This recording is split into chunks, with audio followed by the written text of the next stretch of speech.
డాకు మహారాజ్ గోర్లు తీసినంత ఈజీతో గొంతులకు వస్తారా ఏమనుకుంటున్నారా మీరు అన్న? బ్లాక్ బాస్టర్ సంక్రాంతి విన్నర్ ఎవరని అడిగితే నేను మనస్ఫూర్తిగా చెప్పేది బాలయ్య వచ్చిన ప్రతిసారి సంక్రాంతికి ఆయన విన్నర్. సినిమా అయితే బ్లాక్ బాస్టర్ అన్న. అన్న ఎక్సలెంట్. నేను చెప్తున్నా కదా డైలాగ్, గోర్లు తీసినంత ఈజీతో గొంతులకు వస్తారా. అదే ఒకటి చచ్చేవాడు కాదురా చంపేవాడు ఇవ్వాలి వార్నింగ్ అని డైలాగ్స్ ఉన్నాయి. ఎక్సలెంట్. ప్రతి డైలాగ్స్ కూడా ఎక్సలెంట్. ఆర్ట్ కూడా వచ్చాయి ఉండే మూవీలో ప్రతిదీ ఉంది భయ. మనం ఏది మిస్ కాకుండా అనుకోవద్దు.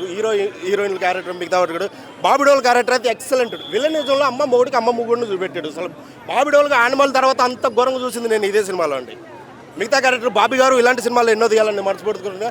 మ్యూజిక్ పరంగా చెప్పాలంటే తమన్ గారు బాగానే ఇచ్చారు, కానీ ఈ థియేటర్లో చెప్పాలి సౌండ్ పెంచమని. సౌండ్ పెంచట్లేదు వీళ్ళు, అసలు మూడే రావట్లేదు. Direction excellent. డైరెక్షన్ అయితే ఎక్సలెంట్ అండి. అన్ని బాగుండే సినిమాలు అయితే ప్రతి ఒక్కరు థియేటర్ రావాలని మనస్ఫూర్తిగా కోరుకుంటారు. సంక్రాంతి విన్నారు జై బాలయ్య, అంతే. బాలయ్య తర్వాత ఎవరైనా అంతే. స్పెషల్ సాంగ్స్ ఎక్సలెంట్ ఉంటే బయట అందరూ ఎక్స్పోజింగ్ బాగా, అందులో ఎక్స్పోజింగ్ ఏం లేదు. మనం చూసే విధానంలో బట్టి ఉంటుంది. అది ఎక్స్పోజింగ్గా అది తప్పుకు చూసిన వాళ్ళని భయ.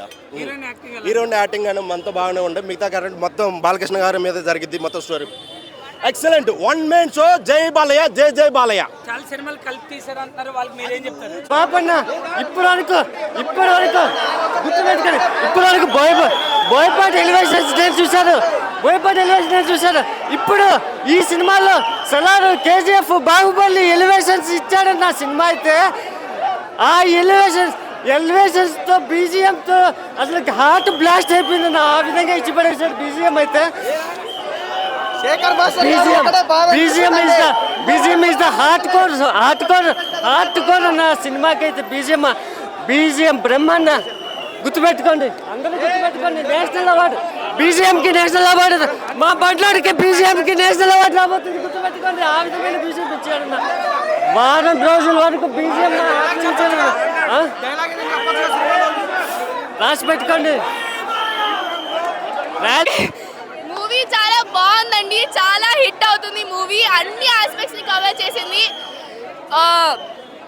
వైలెన్స్ కానీ, ఫ్యామిలీ ఎమోషన్ కానీ, సోషల్ గా కానీ అదర కొట్టేసిందండి. ఆసమ్ సినిమా ఇది. అసలు బ్లాక్ బస్టర్. 5/5, 10/10. జై బాలయ్య గైస్. చిన్నపిల్లల్లాగా చాలా బాగుంది. నాకైతే సినిమా అంతా నవ్వొచ్చింది. ఇంకా కొంచెం అయ్యాక నాకు ఏడుపొచ్చింది. జై బాలయ్య. Thank you. అదిరిపోయింది, చాలా బాగుంది. అండ్ లైక్ ఆ గర్ల్ కూడా ఉండడం నాకు చాలా బాగా నచ్చింది. ఈవెన్ డైలాగ్స్ అవన్నీ కూడా చాలా బాగున్నాయి. చేశాను, బాగానే ఉంది. బట్ ఈ స్టోరీ మొత్తం వాటర్ గురించి చేశాను. జై బాలయ్య. డాకు మహారాజ్. మనకి బాబీ డియోల్ గారు బాలయ్యని ఎంత మాసగా చూపించాలనుకుని ట్రై చేస్తే అంత మాసగా చూపించాడు. స్టోరీ వచ్చేసేం కొత్త కథ ఏం కాదు, కొత్త మెసేజ్ ఏం కాదు. Routine story, routine message. కానీ ఎక్కడ బోర్ అనిపించదు మనకు. ఫస్ట్ హాఫ్ చూసుకుంటే కనుక బాలయ్య బాబు దగ్గర ఇంటెలిజెన్స్ కానీ, పాప సెంటిమెంట్ సీన్స్ కానీ చాలా సరదాగా ఉంటాయి. అలా వెళ్ళిపోతూ ఉంటుంది. ఇంక ఇంటర్వెల్ ఎప్పుడైతే స్టార్ట్ అవుతుందో అక్కడి నుంచి అరాచకం, గూస్ బంప్స్. బాలయ్య బాబుని గట్టిగా వాడుకున్నాడు బాబీ డియోల్ అయితే మాత్రం. నువ్వు ఎంతలా వాడుకుంటావు, నేను దానికి డబల్ బీజిఎం కొడతా అన్నాడు. తమన్ బీజిఎం కొట్టాడు. ప్రతి ఒక్కడు డ్యూటీ చేస్తే ఎలా ఉంటుందో అలా ఉంటుంది బాలయ్య బాబు సినిమాకి. ఆ విధంగా ఇచ్చాడు. సెకండ్ హాఫ్ వచ్చేప్పటికే main story plot and emotions అదంతా సెకండ్ హాఫ్లో రావడం వల్ల ఫస్ట్ హాఫ్ రేస్గా జరిగిన ఫస్ట్ హాఫ్ సెకండ్ హాఫ్ వచ్చేప్పుడు డెల్ అనిపించేస్తుంది మనకి. సో సెకండ్ హాఫ్ కొద్దిగా స్లోగా వెళ్తుంటుంది, బోర్ కొట్టదు. అండ్ బాగాలేదు అని చెప్పట్లా, ఫస్ట్ హాఫ్తో కంపేర్ స్లోగా వెళ్తుంది. అండ్ క్లైమాక్స్ అప్పటికి మంచి బీజిఎం తోటి మధ్య మంచి డైలాగ్స్ ఉంటాయి. సెకండ్ హాఫ్ చాలా బాగుంటాయి. ఓవరాల్గా సినిమా మొత్తం చూసుకునే ఒక మంచి సంక్రాంతి హిట్ బొమ్మ అన్నట్టు ఉంటాం. అదే నువ్వు ఈ డైలాగ్ అడిగితే ఎక్స్పెక్ట్ చేశాను.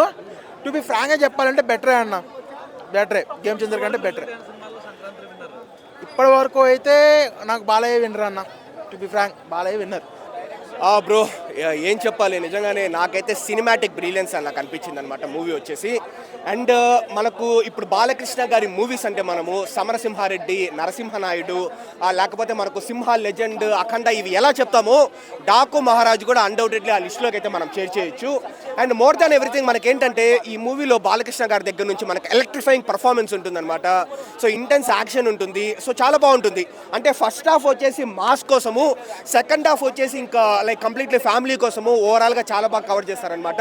అండ్ డైలాగ్స్ అయితే ఫస్ట్ హాఫ్ ఎక్సలెంట్గా ఉంది, సెకండ్ హాఫ్ కూడా చాలా బాగుంది. But first half is better than second half అనమాట.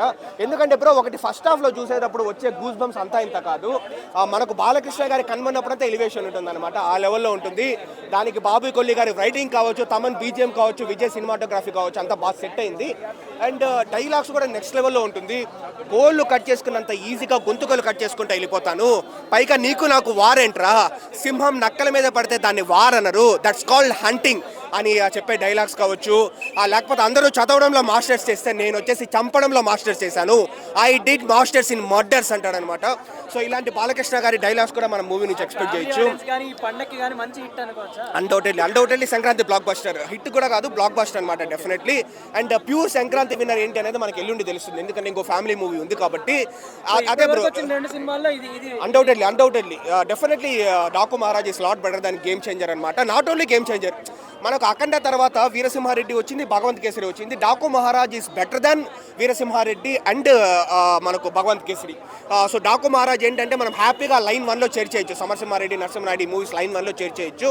సో అంతా ఉంటుంది బ్రో. బాలకృష్ణ గారి డైలాగ్స్ కావచ్చు సెటిల్డ్గా ఉంటుంది మనకు. సో మాసు ఫ్యామిలీ ఆడియన్స్ ఇద్దరు కలిపి హ్యాపీగా చూడొచ్చు. Okay, thank you. Daaku Maharaj movie disappoint లేదు, మూవీ అయితే బాగానే ఉంది. ఫస్ట్ థింగ్ ఏంటి అంటే ఈ సినిమాకి బాగా ఎంటర్టైన్మెంట్ ఇచ్చింది ఒక బీజిఎం తమన్ అండ్ బాలకృష్ణ న్యాయం చేశారు ఈ సినిమాకి. సెకండ్ థింగ్ ఏంటి అంటే ప్రతి సీన్లో పాప గురించి ఎక్కువ మనకి సినిమా ఫస్ట్ నుండి స్టార్టింగ్ వరకు మనకు అదే చూపించారు. సెకండ్ థింగ్ ఏంటంటే ఇంటర్వెల్ తర్వాత వాటర్ డ్యామ్ గురించి అని చెప్పి విలన్కి బాలకృష్ణకి చాలా గొడవలు అవుతాయి. వాళ్ళిద్దరి అండర్స్టాండింగ్ ఆ పాప గురించి కూడా వాళ్ళ వైఫ్ తోటి ఇష్యూస్ అయ్యి గొడవలు అయ్యి లాస్ట్ వరకు కూడా అదే ఫైనలైజ్ చేస్తారు. కానీ సినిమా విషయానికి వస్తే ఇంటర్వెల్ తర్వాత వీ హ్యావ్ డిసప్పాయింటెడ్. కానీ బాలకృష్ణ విషయంలో అయితే ప్రతి పాత సినిమాలో ఉన్న బీజిఎమ్స్ మొత్తం ఇప్పుడు మళ్ళీ కొత్తగా రీక్రియేట్ చేస్తున్నారు ప్రతి మూవీలో. ఫస్ట్ థింగ్ బాలకృష్ణ గారు థ్యాంక్ యూ, బాగానే ఉంది మూవీ. ఇంటర్వెల్ వరకు సినిమా అయితే సూపర్, ఇంటర్వెల్ తర్వాత వి డిసప్పాయింటెడ్. దబిడి సాంగ్ చాలా బాగుంది. యాజ్ యూజువల్గా మనకు ఆల్రెడీ దాని మీద ట్రోల్స్ అయ్యాయి. సో బట్ చూడడానికి చాలా బాగుంది, నో ప్రాబ్లం. రివ్యూకి వచ్చేసరికి సినిమా కోసం జెన్యూన్గా కష్టపడింది తమన్ గారు, బాలకృష్ణ గారు మాత్రమే. ఎందుకంటే బాలకృష్ణ గారి లెవెల్ వేరు, ఆయనను ఎక్కడో బాబీ గారు డైరెక్ట్ చేయలేకపోయారు అనిపించింది టు బి ఫ్రాంక్. ఎందుకంటే మనకు 2001 సమరసింహారెడ్డి, 2004 నరసింహనాయుడు, 2021 అఖండ, 2024 డాకు మహారాజ్ అనుకున్నాను కానీ అవ్వలేదు. బాలకృష్ణ గారు తప్పేం లేదు దీంట్లో. బాబీ గారు స్ట్రైట్గా క్వశ్చన్స్ అడుగుతానండి, మీకు డైలాగ్స్ కూడా త్రివిక్రమ్ గారు హెల్ప్ చేశారు, థ్యాంక్స్ గివింగ్ చేశారు. మీరు స్టోరీ ఎలా అనిపించిందంటే ప్రతి సీను ఎక్కడ మీరు వెరైటీగా రాసుకోలేదు, ప్రతి సీను ఏదో రొటీన్ సినిమాలో చూసినట్టు ఎక్స్పెక్టేషన్ లెవెల్లో ఉంది. బాలకృష్ణ గారు తప్పేం లేదు దీంట్లో. నేను కొన్ని కీ పాయింట్స్ అడుగుతాను. ఊర్వశి రౌతర్ల గారు సెకండ్ హాఫ్లో ఎక్కడికి వెళ్ళారు, డిసపియర్, ఏమైందో తెలియదు క్యారెక్టర్. పాప వాళ్ళ నాన్నను గుర్తుపట్టింది కానీ బాలకృష్ణని ఎందుకు గుర్తుపట్టలేకపోయింది. బాలకృష్ణ ఇంటికి వెళ్ళినప్పుడు చాలా లేట్గా ఆఫ్టర్ 30 minutes గుర్తుపట్టింది సినిమా జరిగిన తర్వాత. That's not right. మూడోది, మీకు డైలాగ్స్ త్రివిక్రమ్ గారు హెల్ప్ చేశారు. ఇవన్నీ ఆయన లెవెల్ మ్యాచ్ చేయలేకపోయాయి. బట్ బాలకృష్ణ గారి విషయానికి వస్తే ఆయన 40 ఏళ్ళ నుంచి ఇండస్ట్రీలో ఉన్నారు, జనాల్ని అల్లరిస్తూనే ఉన్నారు. ఏ హీరో కానీ ఆ ఏజ్లో జనాల కోసం డ్యాన్స్ చేయడు, ఓన్లీ ఫ్యాన్స్ కోసం. ఆయన ఈ ఏజ్లో ఎవరండి డ్యాన్స్ చేసేది? బాలకృష్ణ గారు తప్ప. ఫ్యాన్స్ కోసం డ్యాన్స్ కానీ, డైలాగ్స్ కానీ, యాక్షన్ కానీ ఎక్స్ట్రాడినరీ. బాబీ గారు దయచేసి సీనియర్ డైరెక్టర్ల ఒపీనియన్ తీసుకొని వాళ్ళ దగ్గర కూర్చొని కథ కూడా మంచిగా రాసుకొని ఇలాంటి ఎలివేటెడ్ క్యారెక్టర్ని డైరెక్ట్ చేయండి. ఆయన సమరసింహారెడ్డి ఇవన్నీ చూసిన తర్వాత ఆయన గురించి డైరెక్ట్ చేయండి. 2025కి వచ్చాం. చిన్న చిన్న సీన్లే చాలా ఓల్డ్గా అనిపించాయి. సినిమా అయితే చూడొచ్చు ఒకసారి. బాలకృష్ణ గారి యాక్టింగ్, తమన్ గారి మ్యూజిక్ ఎంజాయ్ చేయొచ్చు.